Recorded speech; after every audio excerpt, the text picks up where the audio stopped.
I was born a hunter. And it's always been in my DNA to hunt for my survival, both physically and spiritually.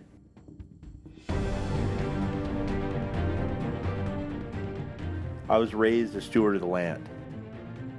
I feel responsible to give back more than I take, to manage the resources that I love so much.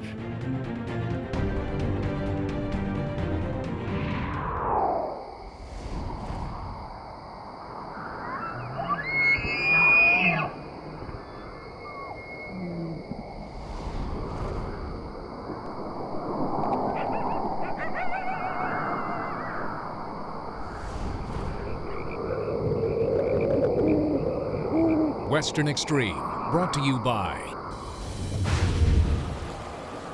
Bowtech. Refuse to follow. Can-Am. The facts say a lot, but the ride says it all. Shell Rotella. The engine oil that works as hard as you. Irish Setter Boots. The hunt never ends. Academy Sports and Outdoors. Right stuff, low price, every day. Brought to you by Firestone. Whatever you drive, drive a Firestone.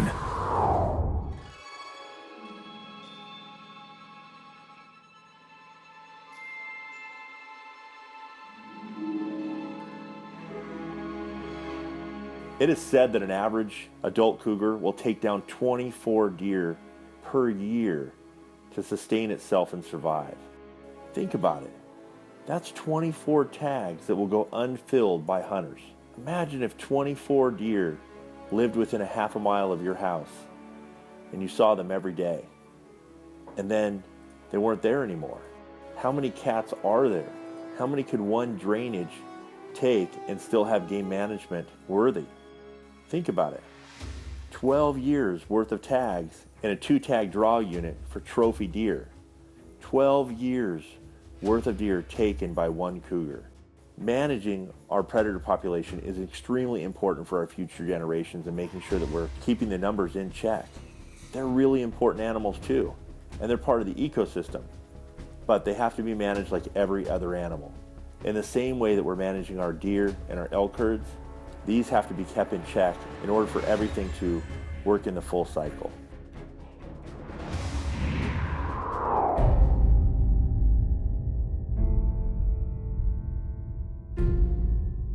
I've really thought about my own ethics and what I see fit. I really love being part of the game management program, being able to hunt these mountain lions every year. I don't want to take out every cat that I see. I believe that they're an incredible animal that becomes part of our western states and the importance of them. But I do think that they need to be in check. And for me, being able to do that is taking a mature Tom.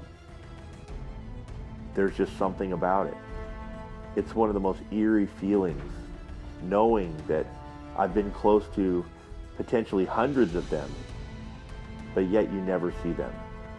And without a dog, being able to take one would be nearly non-existent. This hunt really is not about the shot. It's about the experience. It's about exhausting yourself, being a caretaker of the dogs, and managing the animal. It's about finding the track. It really is about witnessing this extraordinary tale. The ultimate predator. Just getting a look at him is worth the effort.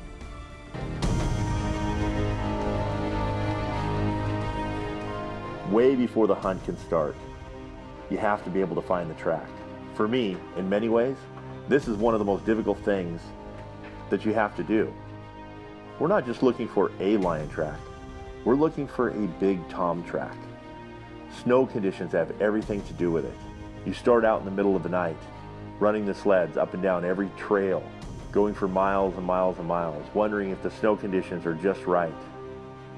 So it's not snowing and filling the track of a cat that potentially might have just crossed a small trail. And then when you do find a track, is it too old? Can we go on it? Does it have enough scent in it? How many hours are we behind it? These are all the things that go through our mind in order for us to wonder whether we're on the right journey, we're going in the right direction. Those cats live in some of the most remote places. They follow the snow line where a lot of the deer and the elk have actually moved down into lower elevations during this time of the year. Out on the rock cliffs, there's been times where I've been looking for the right track for over 22 days straight, wondering whether I'm ever going to find that one special track that's fresh enough, that the dogs can take up, that's not in too deep a snow that'll outrun the dogs.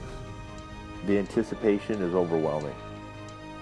And to think, when the chase is all over, you're going to be walking up to a tree and look eye to eye with one of North America's greatest predators, one that is so sly, so keen.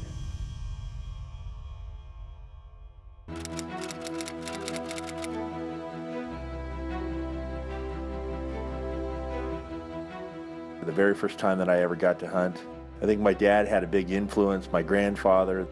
I feel the responsibilities to give back way more than I take.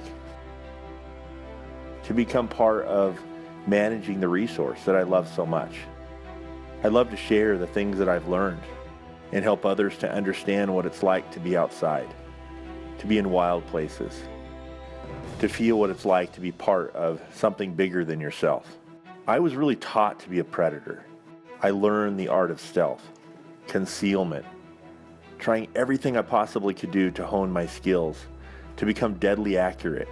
I feel like I've worked my entire life trying to really improve my skills and my ability to take game ethically, cleanly, with purpose.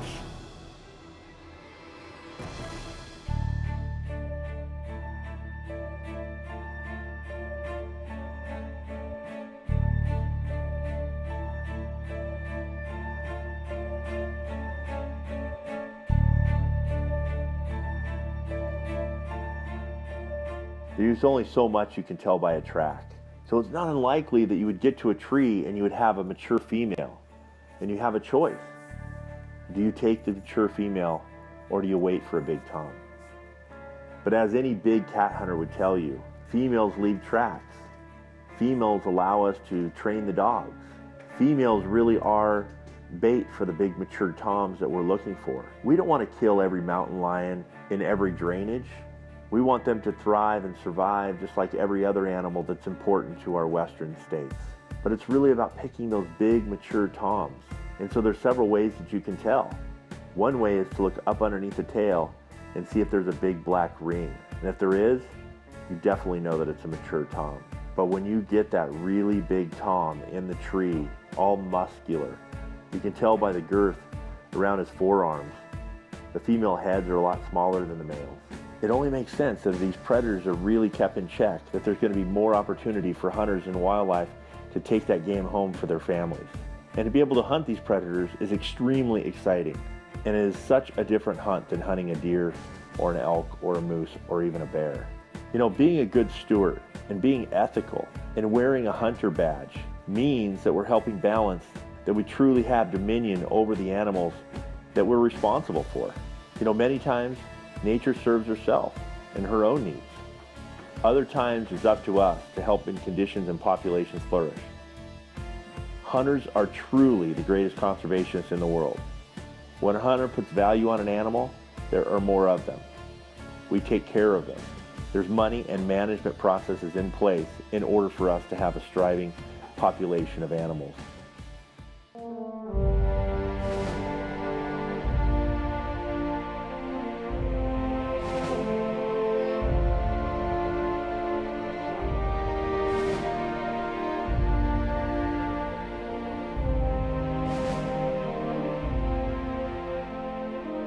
You can't hunt with these dogs without really learning to respect them. They are single-minded in achieving one goal. They're incredibly tough and brave. That dog really does possess a mind, a body, a spirit, and a nose. And he has skills that I don't possess. There's no way that I could do what that dog does. They're an integral part in order for us to be able to manage these animals. And without them, if you look at all the statistics out of all of the numbers of cats taken in units and in states, we're pursuing mountain lions without a dog, the numbers are low. We've got to be able to keep them in check. They're really affecting our deer and elk and our moose numbers. Following these trackers is an exciting and exhausting episode. We may not always keep up, but we always need to catch up. When the cat is found and treed, we're there. We get to look eye to eye with one of North America's greatest predators. It's one of the most exciting hunts you'll ever go on.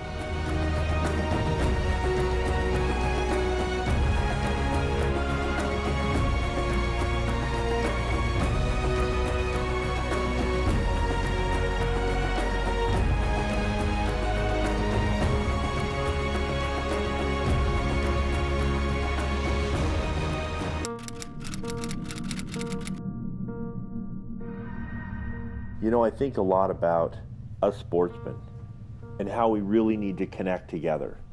I've thought about it a lot. I've read a lot of blogs online. I've heard a lot of stories. I've been in camp with a lot of hunters over the years. And I really believe that we need to unite, that we need to stand tall, that we need to spend more time listening to each other, more time realizing that we're all on the same team.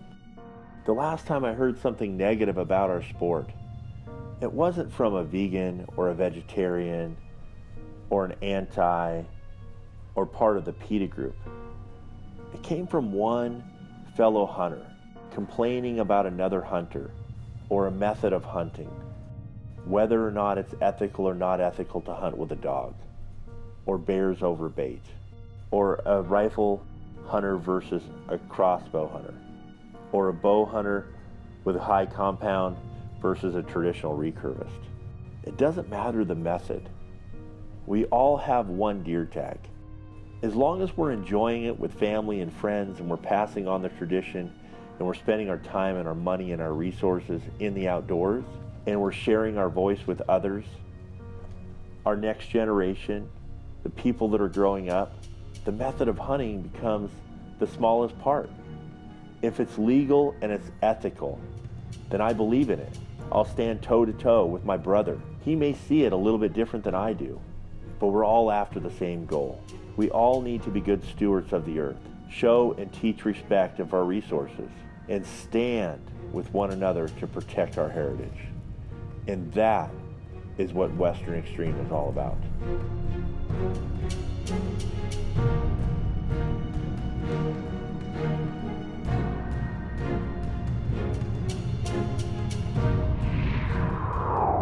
Well, here it is, another day and another cat track. We're on a really big tom today.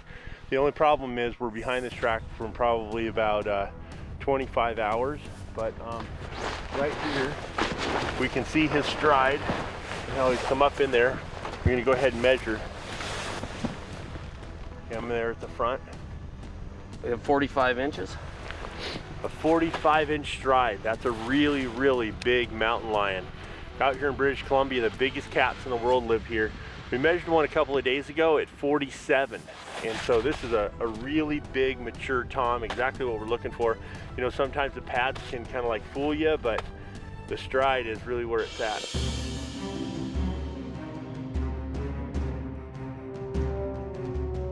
This is it. Team Western Extreme has found what we came to BC for. A monster cat. I cannot wait to see the cat in this tree. I'm telling you, his head is going to be like big. Denver. We got team dog. We're in. The key to the whole thing is really finding a fresh track. We found one, leading away from a fresh elk kill. This is our starting point, our entry into the epic chase. This is what a cougar dog and its owner lives for. The thrill of the chase, the action, the stories, the adventure, the epic journey, exhausting yourself, using your mind in order to work out that track. And then you have to realize that you're responsible for all of those dogs, getting them back safely, making sure that all of them are accounted for. I can't tell you how many times we've had to spend the night. We went all night long making sure that we were collecting those dogs. Well guys, the dogs are pretty fired up. Most likely they can see the cat in the tree. and down off the end of this cliff, but there's so much echo in here. It's a good thing we have the GPS that's gonna send us here, but this cat went a long ways. When I finally get to the tree, all of these thoughts run through my mind. How I've prepared for this moment, the hours that I've spent practicing my skills with a bow, the things that I've learned, the effort that I put into the overall hunt, the highs and the lows, embracing the fact that I only have one shot. But the shot was the easy part. It's not the big part of the hunt. It's the challenge that makes me strive for the perfection in all that I do. The anticipation and the time of preparing, making any hunt more personal, more enjoyable.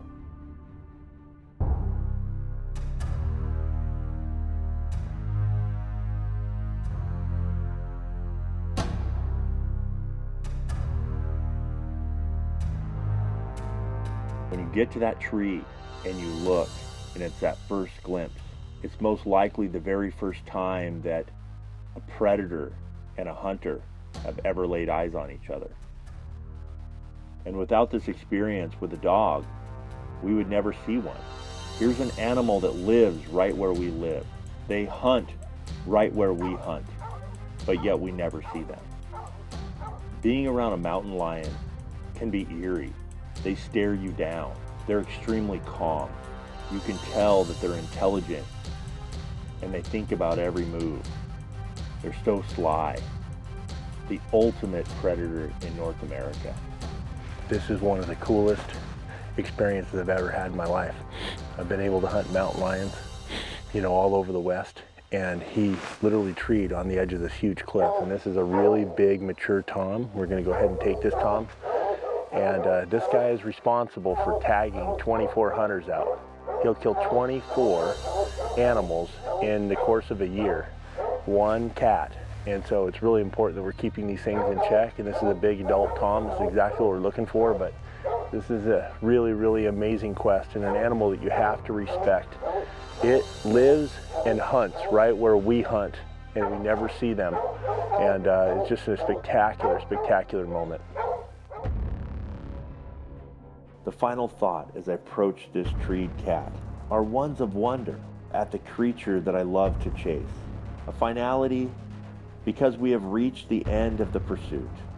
And above all the rest, I thank God above for providing this wonderful opportunity to become a predator that He really created me to be. My final silent prayer for a true heart, a steady hand, and a hope for the opportunity to do this once again.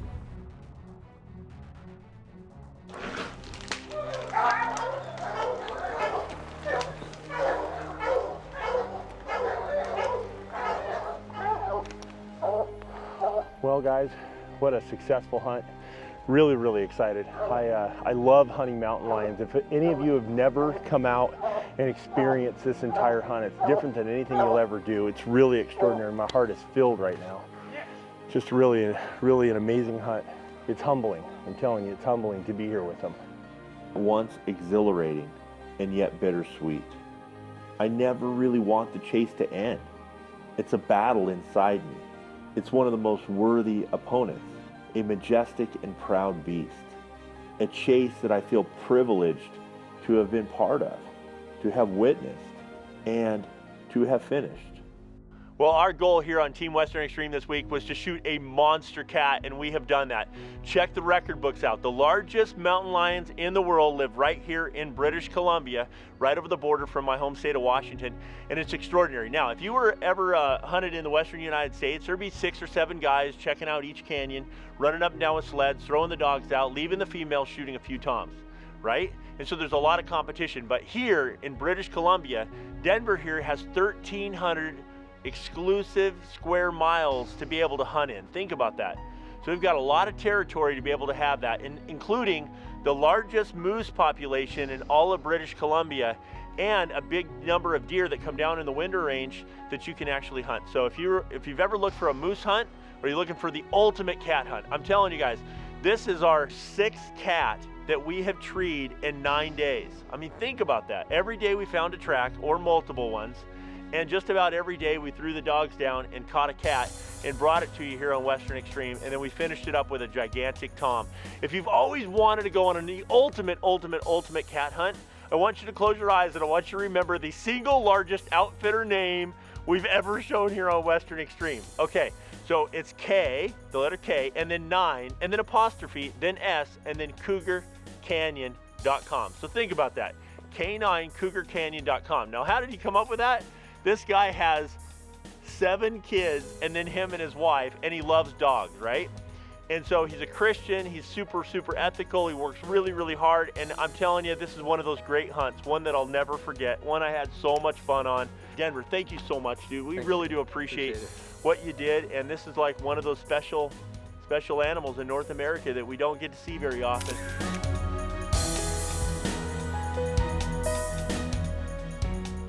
Western Extreme, brought to you by Bowtech. Refuse to follow. Can-Am.